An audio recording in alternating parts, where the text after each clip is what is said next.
Well, you're my friend. Well, you know I have a love for everyone I know.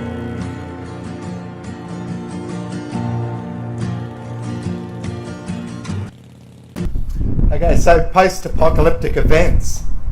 I suppose I had that in my mind when I bought this KLR650 by Kawasaki. It's a multi-purpose bike. And when I think of that type of bike, I can't think of anyone better to make a comment than my work colleague here, Rod, aka the Wulfe Ryder. Is Daryl and myself onto something, or am I watching too much time to watch TV shows about flesh-eating zombies? Well, it's probably a bit of a disappointment to your viewers, but yeah. Well, I've got a DR650 Suzuki Phoenix.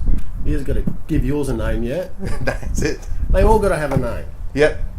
But yeah, it's just one of those things. These bikes can pretty much go anywhere and everywhere you want to go. From taking them to work, to heading out bush, to going camping, to surviving. And that's probably the true definition of what I mean by multi-purpose. Multi-purpose, dual purpose, yeah. Because not every bike is capable of doing what these two bikes can do, is it? I wouldn't like to take a Harley out bush.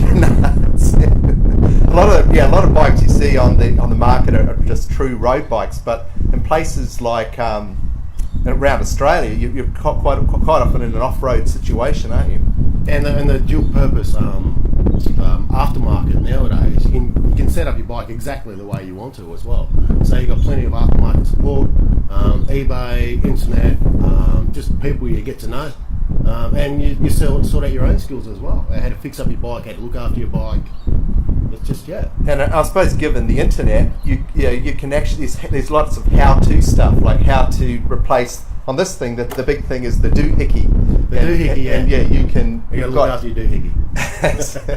and you just jump on any forums for any kind of vintage touring sort of bike, and you'll be able to find plenty of more knowledgeable people than you are. Yep. Who can help you out, send you down the right path to sort your bike out. And it's you can do it cheaply too. Comparatively speaking, these two bikes are right down. Yeah, they're actually quite cost effective, aren't they? Oh hell yeah. Well, to start off, Phoenix was about $3.5 second hand, and it'll probably set her up about $6,000 roughly, and they just all the way I want it as well. I mean, even the handguards are two different ones put together. Aftermarket tank, the seat I've redone myself. That was bought from a guy in Western Australia. Yep. The panniers off eBay, the racks off eBay, front guard off eBay. And cheap.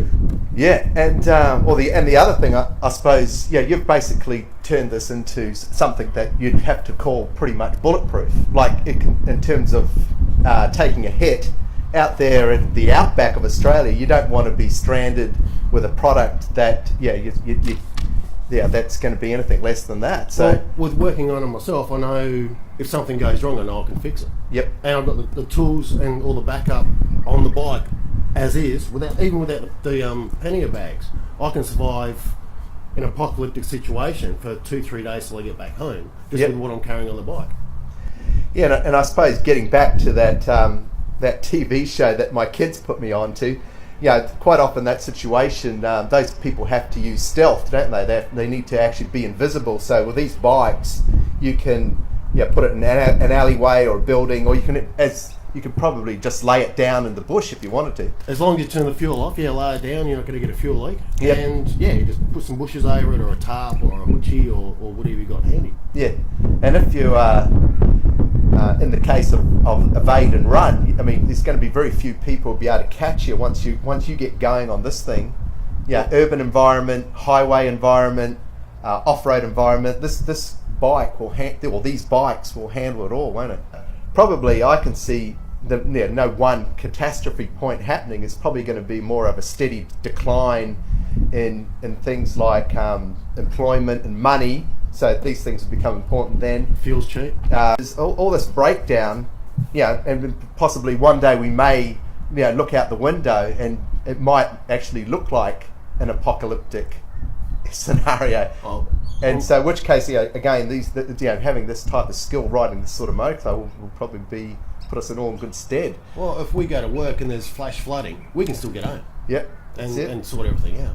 Really, it's a real reliable thing for no money. So in that way, you're not really slave to an exorbitant debt, which I think some SUV drivers. I mean, you can pay 50, 60,000 for, especially if you've got a Jeep or something. But that's right. And for 1/10 the cost, you could get a vehicle that, in some ways, outperforms those. Oh, most of the time, a full tank of gas, and not a standard tank. I've got an upgraded tank. But a standard tank of fuel costs you $10, maybe $15. Yeah. Whereas to fill up a car, how much is that nowadays? $50? I know.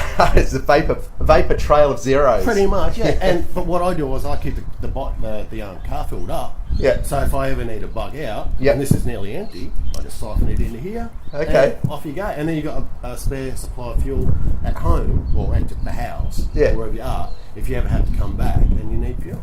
Well, that's right. You mentioned bug. I call it get out of Dodge. Yeah, but sometimes you just want to leave the city and get out into a more natural setting, what I call the Reese Witherspoon factor. The what? She made this film called Wild, where basically she got out into the wild of nature and basically just got rid of all the distractions of the urban environment, and basically you watch too many chick flicks. Anyway, it's all about well-being. Love the movie. Go and see Wild. But thanks for talking to me, Rod. You got any parting comments there? Nah, just keep your rubber down and stay safe. Okay. Well, see you later, Earthship fan.